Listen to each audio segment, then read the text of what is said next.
नमस्कार, मैं शंभू कुमार सिंह और आप देख रहे हैं नेशनल दस्तक। आज सूर्य क्रांति ज्योतिबा फूले का परिनिर्वाण दिवस है।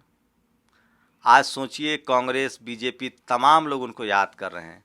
हम लोग को स्कूल में सिर्फ इतना पढ़ाया गया कि ज्योतिबा फूले सदशोधक समाज के संस्थापक थे, लेकिन जैसे जैसे हम बड़े हुए, जैसे जैसे हमने गुलामगिरी पढ़ी, जैसे जैसे हमने किसान कोरा पढ़ा, मैं गया हूँ, मुझे वो मैं अपने आप को मैं आपको मतलब फॉर्चुनेट समझता हूँ कि मैं गया हूँ पुणे और मैंने देखी है वो स्कूल जो माता सावित्रीबाई फुले, फातिमा शेख और ज्योतिबा फुले ने शुरू किया था। मैंने देखा है वो घर, वो तालाब जहाँ से उन्होंने सबके लिए पानी का आंदोलन चलाया था। आप कल्पना कीजिए कि वही लोग आज सत्ता में बैठे हैं जो ज्योतिबा फुले को उनका काम से रोक रहे थे, जो धर्म के नाम पर महिलाओं को स्कूल नहीं जाने देते थे, जो धर्म के नाम पर विधवाओं को शादी नहीं करने देते थे, जो धर्म के नाम पर महिलाओं से व्यभिचार होता था जब वो गर्भवती हो जाती थी।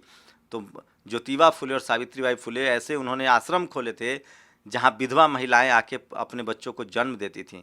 उन्हीं में से एक बच्चा को गोद लिया था ज्योतिबा फुले ने और उसको उन्होंने डॉक्टर यशवंत बनाया। और डॉक्टर यशवंत और माता सावित्रीबाई फुले जब पुणे में प्लेग फैला और जब बाल गंगाधर तिलक जैसा शख्स अखबारों में लिख रहा था कि ब्राह्मण अपने घरों से न निकले, तब माता सावित्रीबाई फुले और ज्योतिबा फुले ने लोगों की सेवा की और दोनों निर्वाण को प्राप्त हुए, दोनों काल के मौत में चले गए।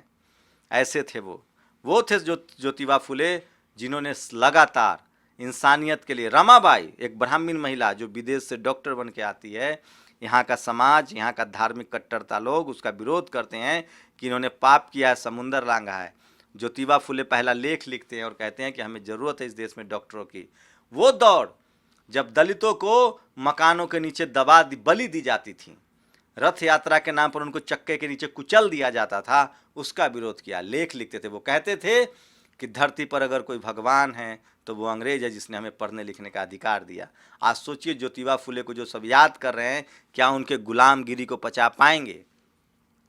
मैं बहुजन समाज के तमाम पढ़े लिखे SC ST OBC माइनॉरिटी के लोगों से अपील कर रहा हूं कि हमें और ज्योतिबा फुले चाहिए। आप सोचिए, उस समय उन्होंने तकलीफ झेली होगी, अगर वो भी अपनी ज़िंदगी की चिंता कर लेते तो आज हम उनको याद नहीं कर रहे होते। ज़रूरत है हमें डर से आगे निकलकर गुलामगिरी लिखने की, किसान कोरा लिखने की, ज्योतिबा फुले की तरह आंदोलन चलाने की और किसी भी गैर बराबरी के खिलाफ तनकर खड़े होने की। आज एंजल्स का भी 200वां जन्मदिन है, मार्क्स के दोस्त जिन्होंने इस दुनिया को नया विचार दिया। आप सोचिए कि दुनिया में आपकी ज़िंदगी कितनी लंबी, आप अमर होना चाहते हैं तो फूले की तरह काम करना पड़ेगा। अगर आप ये सोचेंगे कि मुझे मार दिया जाएगा, मैं डर जाऊंगा, मुझे सब छीन लेंगे, तो आप फूले नहीं बन सकते। इस देश को फूले पेरियार की ज़रूरत है, इस देश को अम्बेडकर की ज़रूरत है। आपको तय करना पड़ेगा, इस देश को भगत सिंह की ज़रूरत है जिन्होंने अपने हितों को छोड़ते हुए हमेशा के लिए अमर होगा। उनसे बड़ी ज़िंदगी हो सकती है क्या? आज दुश्मन भी ज्योतिबा फुले को याद कर रहे हैं। क्या बीजेपी गुलामगिरी का समर्थन कर पाएगी? लेकिन जिस तरह से SC ST OBC माइनॉरिटी के लोग ज्योतिबा फुले, सावित्रीबाई फुले को अपना रहे हैं, ये पार्टियां नतमस्तक हो रही है। और मैं इसीलिए कह रहा हूँ, विचार कभी मरता नहीं है, वो घास है, वो पत्थर पर भी उगाता है। ज्योतिबा फुले ने इस देश को बेहतरीन बनाया और इसलिए बाबा साहब ने उनको अपना गुरु माना है।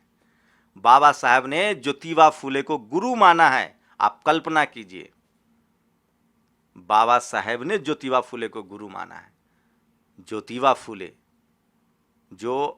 जिन्होंने इस देश को मजबूत बनाया। सोचिए, 18वीं सदी में वो किस तरह कर्मकांड के खिलाफ लड़ रहे थे, महिलाओं के स्कूल खोल रहे थे।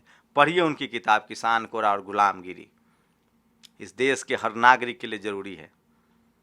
सोचिए, छगन भुजबल को जेल खटना पड़ा क्योंकि उसने महाराष्ट्र सदन में ज्योतिबा फुले की तस्वीर लगवाई, संसद में ज्योतिबा फुले की तस्वीर लगी है।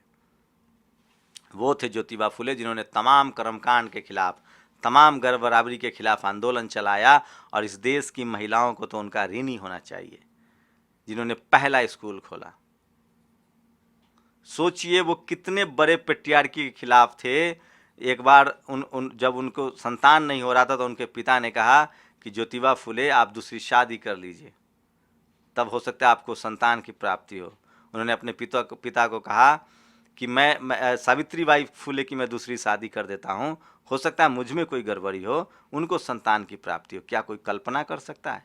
इतने प्रोग्रेसिव, इतने बड़े सोशल साइंटिस्ट थे वो। अगर वो ना होते तो आज हम ना होते, अगर वो ना होते तो बाबा साहब ना होते, बाबा साहब ना होते तो कांसी राम ना होते, कांसी राम ना होते तो हम सब नहीं होते। इसलिए बहुजन समाज की नैतिक जिम्मेदारी है कि हर घर में ज्योतिबा फुले पैदा करें। हम लोग को ये दोहरी जिम्मेदारी है, अपना परिवार भी चलाना होगा, अपने बच्चों को पढ़ाना लिखाना भी होगा, लेकिन उनको सोशल कंसर्न से भी जोड़ना पड़ेगा, उनको सामाजिक आंदोलन से भी जोड़ना पड़ेगा, उनको बताना पड़ेगा कि तुम्हारी जिम्मेदारी दोहरी है, तुम्हारे बाप दादाओं ने बहुत संघर्ष किया है, तुम्हें भी तुम अपने पेट के साथ साथ तुम्हें समाज को भी कंट्रीब्यूट करना पड़ेगा, आर्थिक रूप से, सामाजिक रूप से।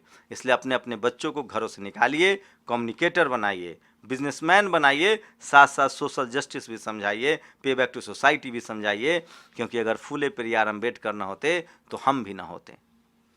उनको पूरे नेशनल दस्तक की टीम की तरफ से हम लोग श्रद्धांजलि, उनको याद करते हैं, नमन करते हैं और कोशिश करेंगे कि उनके विचारों को जन जन तक पहुंचाए, क्योंकि वो मानवता की भलाई के लिए था। ज्योतिबा फुले को ज्योतिबा फुले को आप लोग कैसे याद कर रहे हैं? अपनी प्रतिक्रिया जरूर दीजिए और कमेंट जरूर कीजिए। शुक्रिया।